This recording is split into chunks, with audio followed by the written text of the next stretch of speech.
এটা এখন উঠাইছি এখান থেকে কেন ফালানো হয়েছে এটারে বাঁশ দিয়া বাইরে এটা সিঁড়া হয়েছে বাইরে এটারে পুরো নষ্ট করা হয়েছে।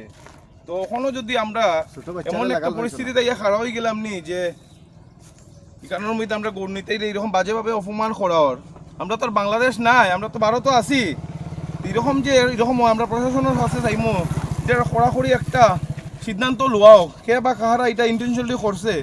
হ্যাঁ, আমরা মাইনরিটি এরিয়ার মধ্যে একটাই লাগাইছি ব্যানার, আর একটাই ব্যানার লাগাই টিকাইতে পারছি না, এটা তারা সিরিলেইছে।